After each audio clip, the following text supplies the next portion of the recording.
জয় গুরু। সবাই কেমন আছেন? আশা করছি সবাই খুব ভালো আছেন। গল্প স্বল্প চ্যানেলে সবাইকে স্বাগত জানিয়ে আমি পিয়ালি আবারও এসে গেলাম আপনাদের জন্য একটি নতুন ভিডিও নিয়ে।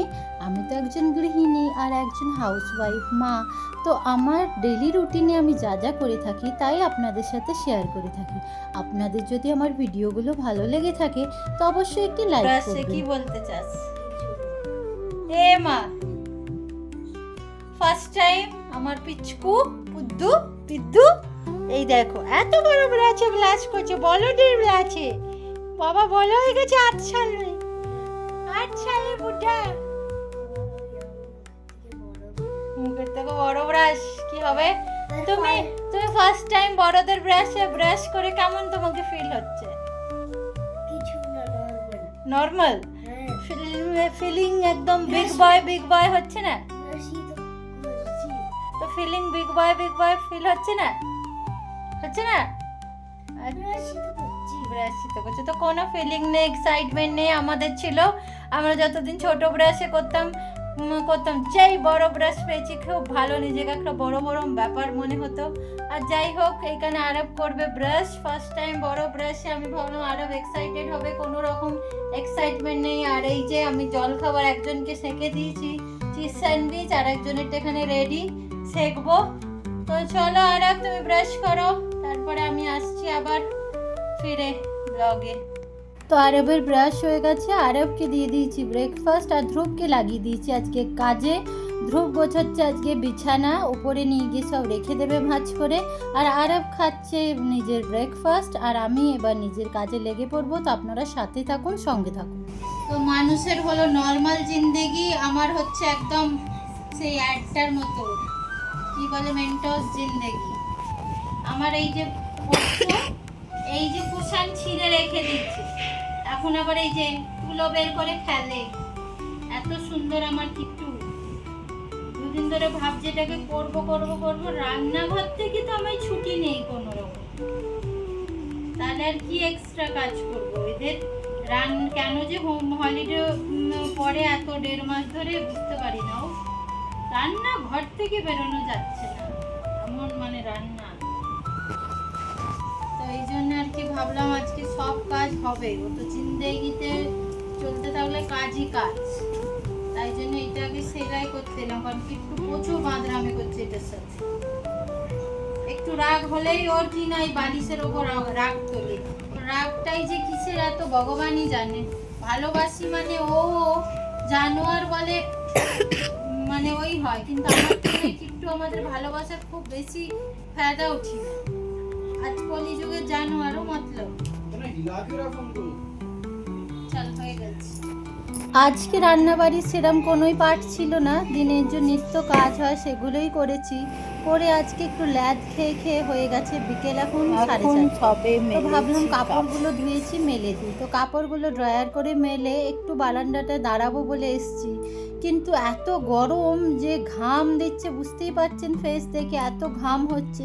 তো আমি এই ছোট্ট আমার এই গ্যালারিটা মানে বারান্দাটা এই সবুজ গাছপালাগুলো লাগিয়ে রেখেছি, মন ভালো থাকে।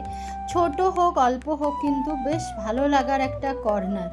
তো চলুন গাছগুলোকে একটু পরিচর্যা করব, দেখব নতুন গাছগুলো যে লাগিয়েছিলাম সব লেগে গেছে। দেখছেন ওদের ফুল আসবে বলেও এবার মানে দেখা দিচ্ছে, ওইটা আজকে ফুটেই যাবে, মানে নেক্সটে ফুটে যাবে আর কি।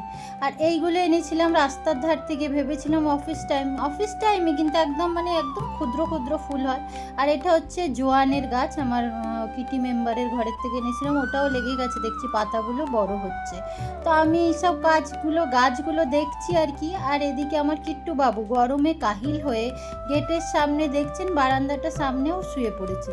ও এরকমই করে, আমরা যেখানেই থাকি ও সেখানেই থাকবে আর নিজের অ্যাটেনশনটা নেওয়ার চেষ্টা করবে। ও এরকম ভালোবাসে আমার। কিট্টুর পাপা এসছে, বাইরে গেছিল। আর কিট্টুর অবস্থা দেখুন, এখনই ও আমাকে ডাকবে গেট খোলার জন্য। তুই খুলতে পারবি না কিট্টু?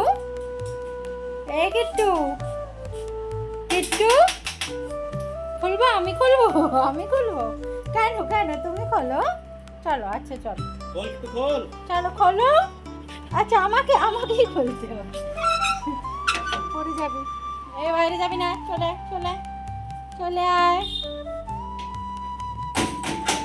কাটা হয়ে গেছে, আবারও একটা দিন আমার রান্নার থেকে ছুটি, কি মজা। এখন আছে এই যে এটা ধোয়া নেই,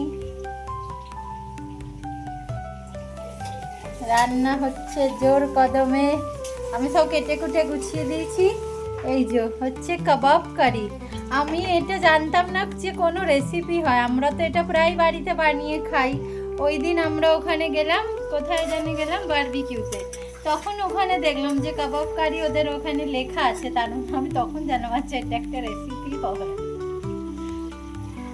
তো এই যে কাবাবগুলো কেটে এখন ফ্রাই করা হচ্ছে।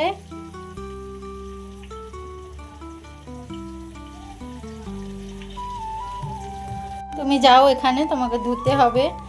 আর এই যে আমি সব ধুয়ে টুয়ে রেডি করে রেখেছি। ধনে পাতাটা শুদ্ধ হয়নি। কাবাব কারিতে ক্রিম চাই চাই, একদম দিতেই হয়, নাহলে স্বাদ হয় না একদম। তো এই যে আমাদের ওভারঅল কিচেন তো জানেন, রান্নাবাড়ি হচ্ছে।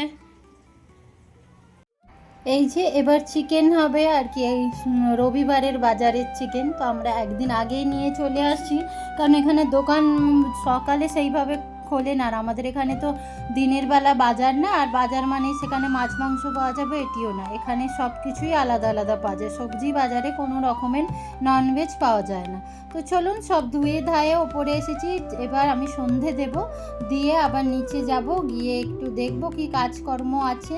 তো সন্ধে দেওয়ার জন্য এসেছি। এটা আমার ঠাকুর ঘর, এটা আমার মন্দির, এটা আমার মানে ঠাকুরের একটা ছোট্ট ঘর আমি বানিয়েছি। এই ঘরটা মেকওভার করব, খুব তাড়াতাড়ি ইচ্ছা আছে। তো জানি না ভগবান কতদিনে চাইবেন, যতদিনে চাইবেন ততদিনই মেকওভার করব, কোনো তাড়াহুড়ো নেই, সব কিছু ওনার ওপরে ছেড়ে দিয়েছি, যবে উনি দিন দেবেন তবেই করব।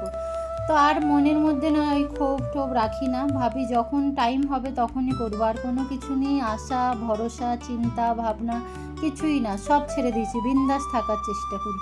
তো চলুন সন্ধে দিয়ে দিই। আর প্রত্যেকটা হিন্দু সনাতনী ঘরে সকাল সন্ধে ধূপ দ্বীপ জ্বলে, এটা তো স্বাভাবিক নিয়ম, প্রতিটা ঘরেই হয়ে থাকে। সে আপনি কোথাও থাকেন না কেন, নিজের কালচার যদি আপনাকে বাঁচিয়ে রাখতে হয় মনের শান্তির জন্যে, তো আপনি করবেনই, সংসারের মঙ্গল, সন্তানের মঙ্গল, নিজের ভালো। তো চলুন সব হয়ে গেছে, আবার নিচে এসে গেছি, দেখছি ততক্ষণে আমার হাজব্যান্ডের রান্না হয়ে গেছে। এটা ফাইনালি আমাদের কাবাব কারির আলটিমেট রেজাল্ট, একদম খেতে খুব টেস্টি হয়েছিল, ইয়াম্মি। তো চলুন তারপরে বানাচ্ছি রুটি। তো ভাবলাম বাচ্চারা হয়তো রুটি খেতে পছন্দ করবে, এর সাথেও মা রুটি বানিয়ে দিয়েছে, এখন সবাই বলছে ভাত ভাত ভাত। তো যাই হোক, ধ্রুবকে দিয়ে দিয়েছিলাম রুটি, কোনো অসুবিধা নেই। আর রুটিগুলো বেশ ভালো করেই ফুলছে, রুটির ফোলা দেখে বেশ ভালো লাগছে। ভাবছি রুটিগুলো যেমন ফুলছে, আজকাল আমার ব্লগ দেখো অনেক লোক ফুলে যায়, দেখবে সাইড কাটিয়ে চলে যাবে, আবার পিএনপিসিও করবে। তাহলে আজকের মতো এখানেই ব্লগ শেষ করলাম, টাটা বাই বাই।